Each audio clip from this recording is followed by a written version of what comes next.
Visualizing. Some people visualize everything that they think, and many think that it is impossible to make a demonstration unless they possess the power to visualize. This is not the case. While a certain amount of vision is necessary, on the other hand, it must be remembered that we are dealing with a power that is like the soil of the ground, which will produce the plant when we plant seed. It does not matter if we have never before seen a plant like the one that is to be made for us. Our thought is the seed, and mind is the soil. We are always planting and harvesting. All that we need to do is plant only that which we want to harvest. This is not difficult to understand. We cannot think poverty and at the same time demonstrate plenty. If a person wants to visualize, let him do so. And if he sees himself in full possession of his desire and knows that he is receiving, he will make his demonstration.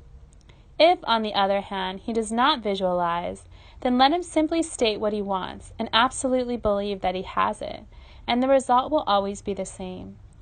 Remember that you are always dealing with law, and that this is the only way that anything could come into existence. Don't argue over it. That means that you have not as yet become convinced of the truth, or you would not argue. Be convinced and rest in peace. Where demonstration takes place. Does demonstration take place in the patient, the practitioner, or in the mind of God? Let us see. We are in the mind of God, and so it must take place there. But the patient is also in the mind of God, or there would be two minds, and so it must take place in the mind of the patient also. But that is the mind of God, so what does it matter where it takes place? We do not have to project our thought, because mind is right at hand and never leaves us at any time. All that we have to do is to know within ourselves, and when we are absolutely convinced, we will have made the demonstration. As far as the practitioner is concerned, all that he has to do is convince himself. Here his work begins and ends. There is a power that will look after the rest. Is this not the supreme attitude of faith in higher power? Of course it is. And the more of that faith that we have, the easier it will be for us, and the quicker we will receive an answer to our prayer. If you have a simple childlike faith, it will produce. But it should give us a greater faith when we know something of the way that the law operates. It follows, then, that we should, by understanding, have so great a faith that we shall never fail to get the affirmative answer to all of our thoughts. Each victory will strengthen us until the time will come when we will no longer have to say, I hope or believe, but I know. Part 2. Practice. Treatments. The way to give a treatment is first of all to absolutely believe that you can. Believe that your word goes forth into a real creative power, which at once takes it up and begins to operate upon it. Feel that to this power all things are possible. It knows nothing but its own power to do that which it wishes to do. It receives the impress of your thoughts and acts upon it. It is never safe to treat for anything that you do not wish to happen. That means that what you would want for another, you must first be willing to receive for yourself. Believe then that your word is to be acted upon by an almighty power. Feel its great reality in and through all things you speak into it, and declare just what you wish it to do for you, never doubting in your own mind, but that it will do just as you have directed. All that a practitioner has to do is to convince himself to know, to believe, and that thing will happen to him which he states. One of the first things, then, is to be definite, to have a mental likeness of the thing that you desire, to know exactly what you want. This mental likeness, this absolute acceptance of the fact that now is, must never be overlooked. Without it, you will not accomplish your desired objective. We sit down with our own souls, at peace with the world, at peace with ourselves. We realize that we are dealing with something that is a reality, something that cannot fail. We try to get a clear concept of the thing. We rest in that realization, while the universal creative power takes it up and acts upon it. We have stated just what we wanted done unto us. We have believed. We have believed that we have received. Never again will we contradict the fact that we have stated. The person who can do this is sure of getting results. understanding, and guidance. The inner man is always in immediate connection with the infinite of understanding. We are immersed in a living intelligence. We are surrounded by a power that knows, for in him we live and move and have our being.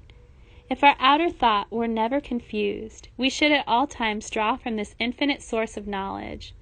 We should be guided by it and never make mistakes. Our minds would be like the smooth surface of a lake, unruffled by wind and storm. But with most of us, this is not the case. We become confused in the outer, so that the surface of the mind is in turmoil, no longer clear and transparent, and we cannot get the clear vision, the real guidance, and we get things wrong because we do not see clearly.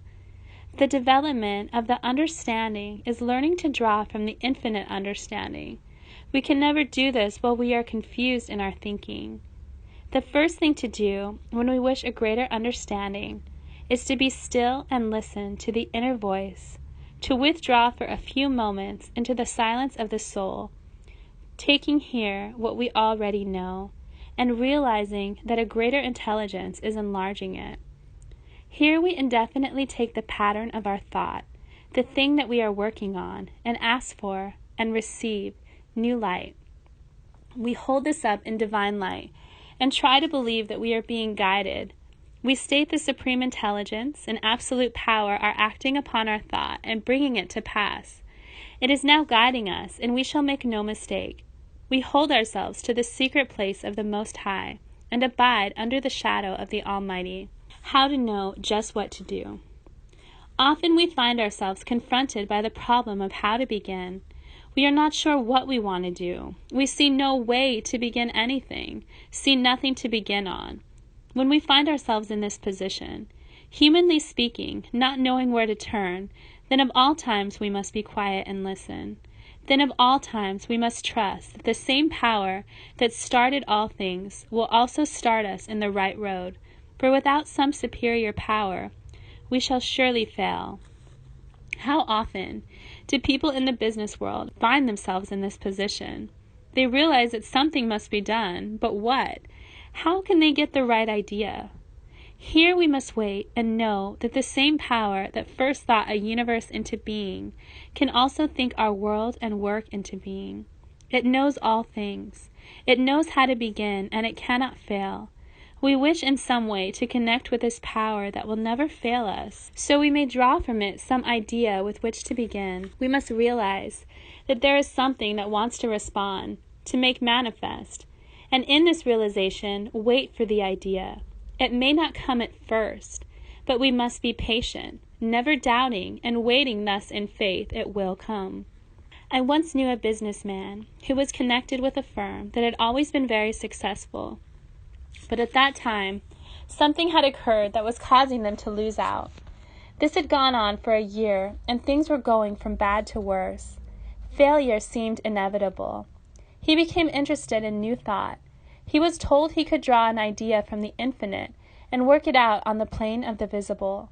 He told his partners that he wished to go home for a few days, and that when he came back, he would have worked out an idea which would put the business on a successful basis. They laughed at him, as people generally laugh at something they do not understand. But having no other plan, they gave their consent. He went home and for 3 days sat in deep thought, claiming supreme guidance and absolute leading of the Spirit. During this time, a complete plan formulated in his mind as to the exact method to pursue in the business. He returned and told his plan to his partners. Again they laughed, saying it could not be done in business. Could not be done anyway, it would not work. But again they consented, knowing it was this or failure. He then went to work, carrying out all the details of his thought, following each leading that had come to him during those 3 days.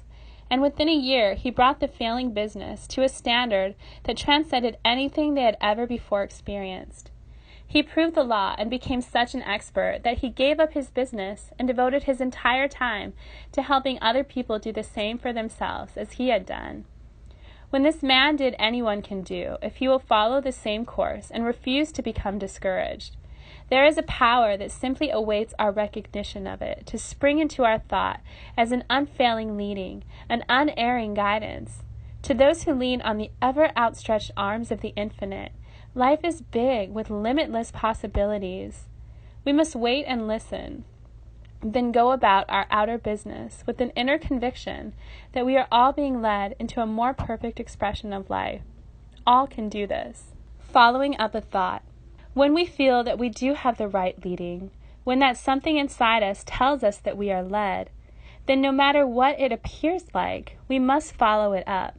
Something beyond our intelligence is doing the thing through us, and we must do nothing to contradict it.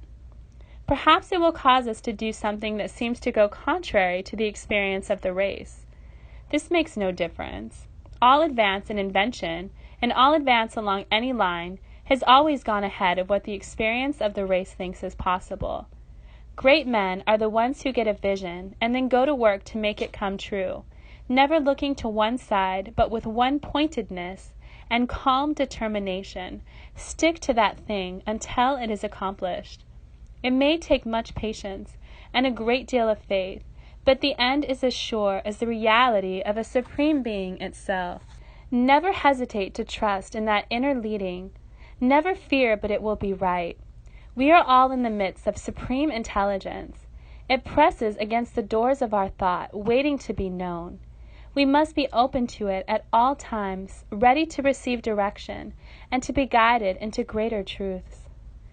We are all in mind, and what we think into it is taken up and done unto us. That means that as we think, it will be done. We cannot think one way one day and change our thought the next and hope to get the desired results. We must be very clear in our thoughts, sending out only such thoughts as we wish to see manifested in our condition. Here is something worth remembering.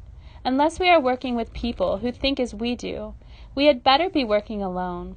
One stream of thought, even though it may not be very powerful, will do more for us than many powerful streams that are at variance with each other.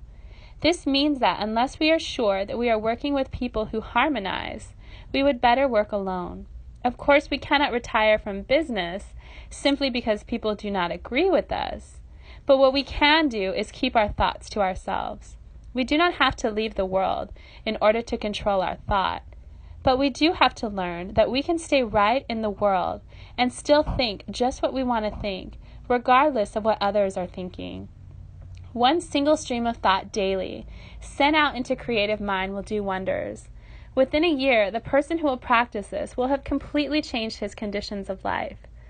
The way to practice this is daily to spend some time in thinking and in mentally seeing just what is wanted. See the thing just as it is wished, and then affirm that this is now done. Try to feel that what has been stated in the truth. Words and affirmations simply give shape to thought. They are not creative. Feeling is creative, and the more feeling that is put into the word, the greater power it will have over conditions. In doing this, we think of the conditions only as an effect, something that follows what we think. It cannot help following our thought. This is the way that all creation comes into expression. It is a great help to realize mentally that at all times a great stream of thought and power is operating through us.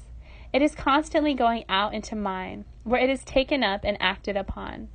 Our business is to keep that stream of thought just where we want it to be ready at any time to act when the impulse comes for action. Our action must never be negative. It must always be affirmative, for we are dealing with something that cannot fail. We may fail to realize, but the power in itself is infinite and cannot fail. We are setting in motion, in the absolute, a stream of thought that will never cease until it accomplishes its purpose. Try to feel this.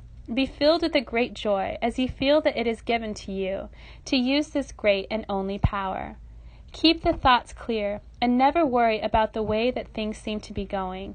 Let go of all outer conditions when working in mind, for there is where things are made. The creation is going on, and it is now making something for us. This must be believed as never believed before. It must be known as the great reality. It must be felt as the only presence. There is no other way to obtain. Through all the infinite may want to give, yet we must take, and as far as we are concerned, that taking is mental. Though people may laugh at this, even that does not matter. He laughs best who laughs last. We know in what we believe, and that will be sufficient. Enlarging our thought. We can never stand still in our thought. Either we will be growing or else we will be going back. As we can attract to ourselves only that of which we first have a mental likeness, it follows that if we wish to attract larger things, we must provide larger thoughts. This enlarging of consciousness is so necessary that this too cannot be said about it, or that too much cannot be said about it. Most people get only a short way and then stop. They cannot seem to get beyond a certain point. They can do so much and no more.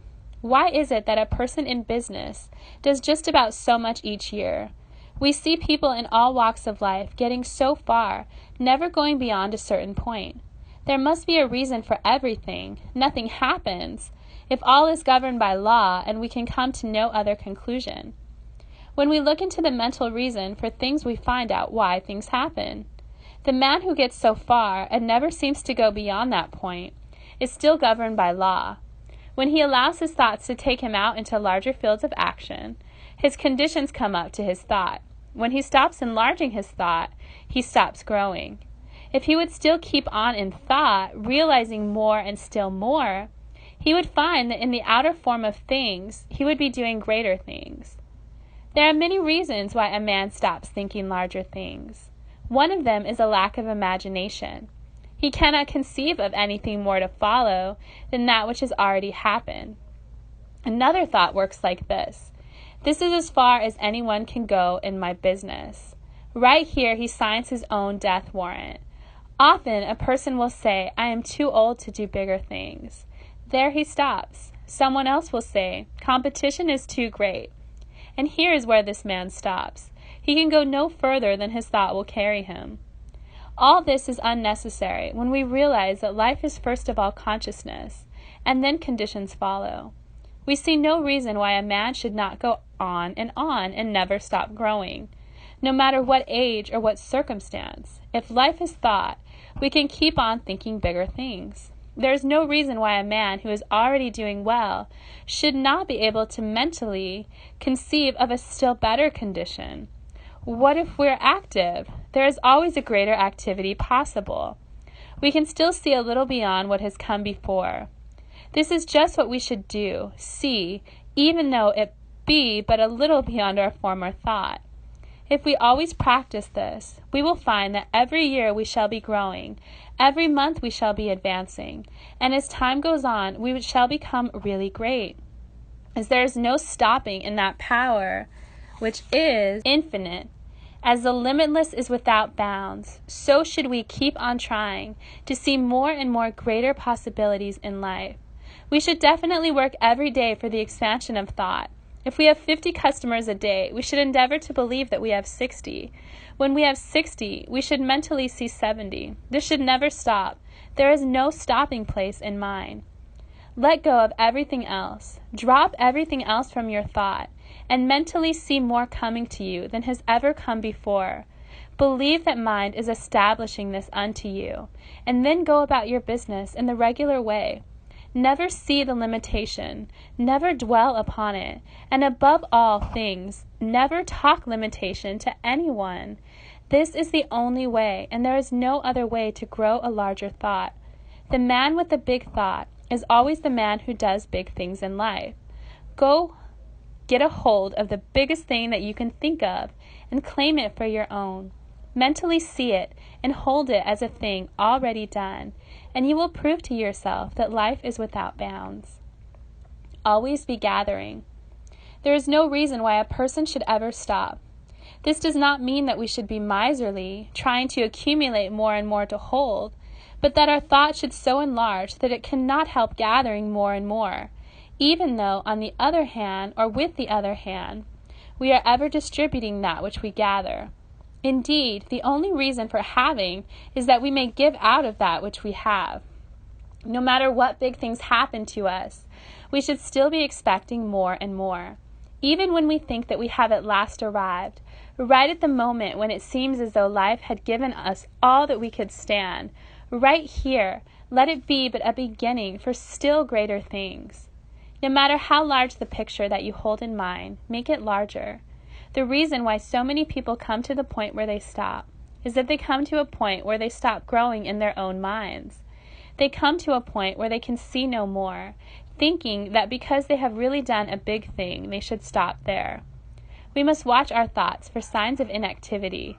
Nothing in the universe ever stops. Everything is built on a boundless basis, drawn from a limitless source, come forth from an infinite sea of unmanifest life. We speak forth into this life and draw back from it all that we first think into it. Life is always limitless, and the only thing that limits us is our inability to conceive mentally, and we should draw more and more from that limitless source. Mental likeness. We can draw from the infinite only as much as we first think into it. It is at this point that so many fail, thinking that all they need to do is to affirm what they want and it will follow. While it is true that affirmations have real power, it is also true that they have only that which we speak into them. As we cannot speak a word that we do not know, so we cannot make an affirmation that we do not understand. We really affirm only that which we know to be true. We know that to be true, which we have experienced within ourselves. Although we may have heard or read that this or that thing is true, it is only when there is something within our own souls that corresponds or recognizes its truth that it becomes true to us. This ought never to be lost sight of. We can effectively affirm only that which we know, and we know only that which we are. It is herein that we see the necessity of providing within a greater concept of life, a bigger idea of ourselves, and a more expanded concept of the universe in which we live, move, and have our being. This is a matter of inner growth, together with the enlarging of all lines of thought and activity. If we want to do a thing that is really worth doing, we must mentally grow until we are that thing which we should want to see made flesh. This may take time, but we should be glad to use all the time necessary to our own development. But few people in limitation have a mental likeness of plenty. This likeness must be provided. The thoughts must be large enough to cover the whole of the thing desired. A small thought will produce only a small thing. The very mind that all is mind proves this to be true. All is mind, and because it is, we can draw from that mind only that which we first think into it as a reality. We must become the thing we want. We must see it, think it, realize it, before the creative power of mind can work it out for us. This is an inner process of the expansion of consciousness. It is a thought growing and realizing within. All can do this who wish and who will take the time and trouble, but it will mean work. The majority of people are too lazy to make the effort. Daily we must train our thought to see that only which we wish to experience. And since we are growing into what we are mentally dwelling upon, we should put all small and insignificant thoughts and ideals out of our thinking and see things in a larger way. We must cultivate the habit of an enlarged mental horizon, daily seeing farther and farther ahead, and so experiencing larger and greater things in our daily life. A good practice for the enlargement of thought is daily to see ourselves in a little bigger place, filled with more of activity, surrounded with increased influence and power. Feel more and more that things are coming to us. See that much more is just ahead. And so far as possible, know that we now have all that we see and all that we feel. Affirm that you are that larger thing, that you are now entered into that larger life. Feel that something within is drawing more to you. Live with the idea and let the concept grow, expecting only the biggest and the best to happen. Never let small thoughts come into your mind, and you will soon find that a larger and greater experience has come into your life. Keeping the thing in mind. Never let go of the mental image until it becomes manifested. Daily bring up the clear picture of what is wanted and impress it on the mind as an accomplished facet. This impressing on our own minds the thoughts of which we wish to realize will cause our own minds to impress the same thought on universal mind. In this way, we shall be praying without ceasing. We do not have to hold continually the thought of something we want in order to get it, but the thought that we may inwardly become the thing we want. 15 minutes twice a day is time enough to spend in order to demonstrate anything, but the rest of the time ought also to be spent constructively. That is, we must stop all negative thinking and give over all wrong thought, holding fast to the realization that it is now done unto us. We must know that we are dealing with the only power there is in the universe, that there is none other besides it, and that we are in it partaking of its nature and its law.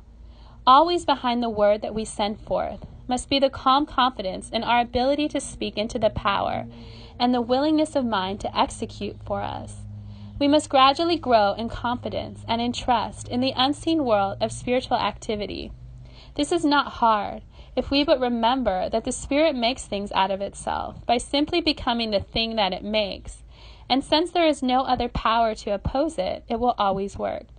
The Spirit will never fail us if we never fail to believe in its goodness and its responsiveness. Life will become one grand song when we realize that since God is for us, none can be against us. We shall cease merely to exist. We shall live. Destroy all thoughts that we do not wish to experience. We must resolutely set our faces to the rising consciousness of the Sun of Truth, seeing only the one power. We must destroy the adversary and leave the field to God of good. All that is in any way negative must be wiped off the slate, and we must daily come into the higher thought, to be washed clean of the dust and chaos of the objective life. In the silence of the soul's communion with the great cause of all being, into the stillness of the Absolute, into the secret place of the Most High, back of the din and the ceaseless roar of life, we shall find a resting place and a place of real spiritual power. Speak in this inner silence and say, I am one with the Almighty. I am one with all life, with all power, with all presence. I am. I am. I am. Listen to the silence. From out of the seeming void, the voice of peace will answer the waiting soul. All is well. Here we make known all our needs and wants, and here we receive firsthand from the Infinite all that we shall ever need to make life healthy, happy, and harmonious. Few enter here because of the belief that conditions and circumstances control. Know that there is no law but God's law, that the soul sets its own law in the Infinite, and that our slightest wish is honored by the Father Mind. Daily practice the truth, and daily die to all error thought. Spend more time receiving and realizing the presence of the Most High, and less time worrying. Wonderful power will come to the one who believes and trusts in that power, in which he has come to believe. Know that all good and all God is with you, all life and all power, and never again say, I fear, but always I trust, because I know in whom I have believed. Direct practice for prosperity. Suppose that you are doing a mail order business and sending out cards to the whole country. Take the cards into your hands, or simply think of them, and declare into the only mind that they will accomplish that for which they are sent out. Know that every word written on them is truth, and carries its own conviction with it. See them each reaching that place where it will be received with gladness and read with interest. Declare this to be so now. Feel it to be the truth. Mentally assert that each card will find its way to the exact place where it will be wanted and where it will benefit the receiver. Feel that each card is cared for by the Spirit, that it is a messenger of truth and power, and that it will carry conviction and realization with it. When the word is spoken, always feel that mind at once takes it up and never fails to act upon it. Our place in the creative order is to know this and to be willing to do all that we can without hurry or worry, and above all else to trust absolutely in the Spirit to do the rest. He who sees most clearly and believes most implicitly will make the greatest demonstration. This one should be you, and will be you as soon as the false thought is gone, and the realization that there is but the one power and the one presence comes.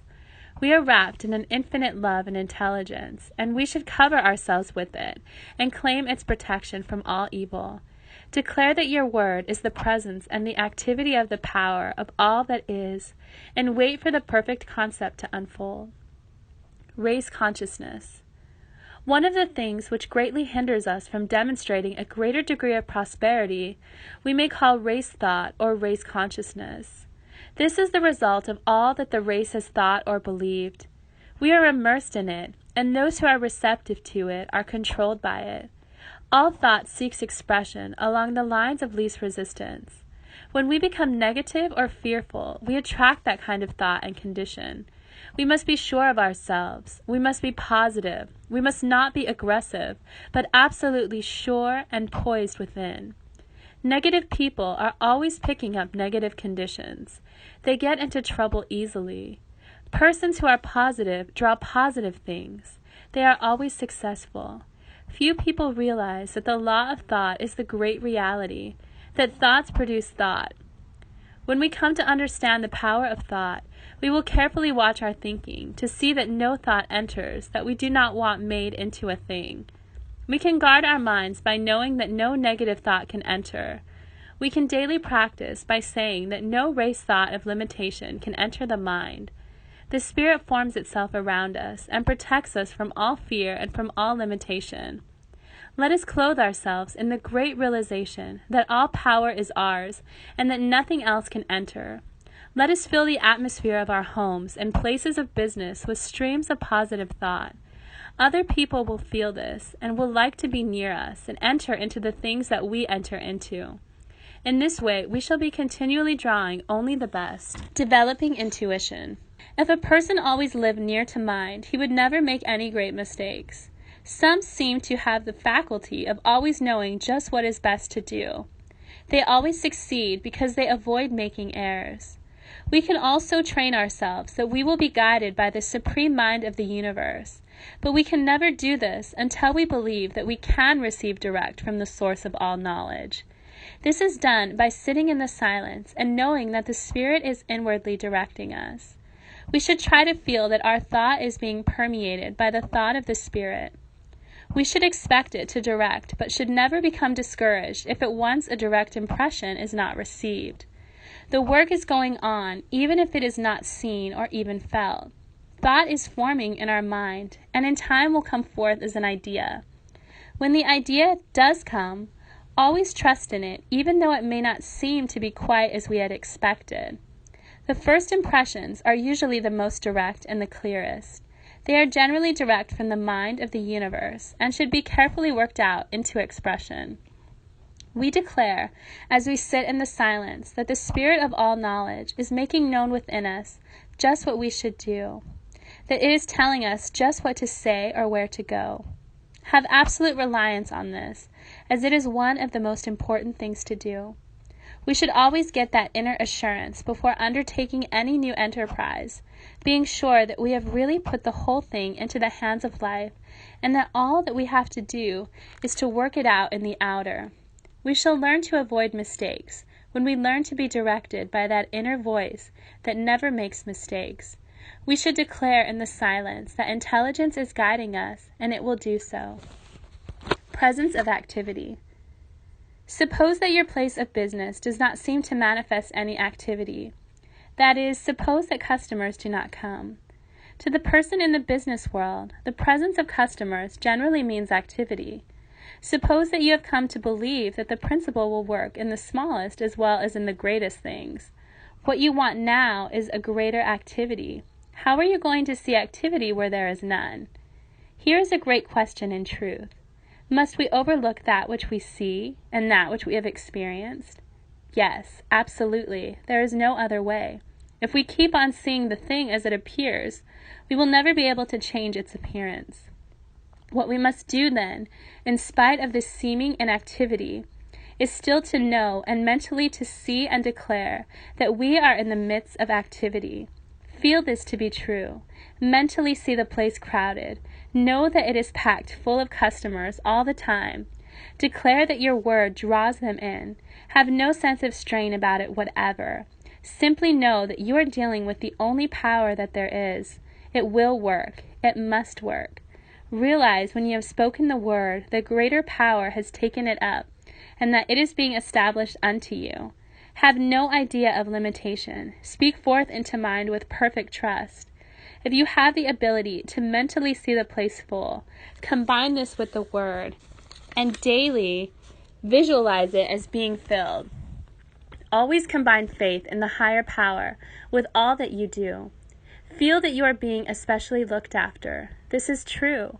When a soul turns to the universe of unmanifest life, at the same time it turns towards Him. Jesus told this in the story of the prodigal son. The Father saw him afar off. Always there is that inward turning to us of the parent mind when we turn to it and place ourselves in closer contact with life. We must keep our mind clear so that when the Spirit brings the gift, we will be open to receive it. Even God cannot force things upon us. We must receive even before we see. For the feeble hands and helpless, groping blindly in the darkness, touch God's right hand in that darkness, and are lifted up and strengthened. Always when we believe, we will have that belief honored to the Spirit of life, mentally seeing just what we want, still seeing even though the heavens fall. We shall succeed in proving that the law of life is a law of liberty. God made man to have all that the universe contained, and then left him alone to discover his own nature. Stop all striving and all struggle, and within your own soul, know the truth and trust absolutely in it. Daily declare that you are being guided and protected, and that the power of the Spirit is bringing all to pass, and wait in perfect peace and confidence. Such an attitude of mind will overcome anything, and will prove that spiritual thought force is the only real power in the universe. Drawing your own to you. Suppose that you wish to draw friends and companions to you, that you wish to enlarge your circle of friendships. This too can all be worked out by law, for everything can be worked out by the same law, the reason being that all is one, and that the one becomes the many in expression. There are too many people in the world who are lonesome because they have a sense of separation from people. The thing to do is not to try to unify with people, but with the principle of life, behind all people and things, that is working from the center and not the circumference. In this one mind are the minds of all people. When you unite your thought with the whole, you will be united with the parts of the whole. The first thing to do, then, is to realize that life is your friend and companion. Feel the divine companionship. Feel you are one with all life.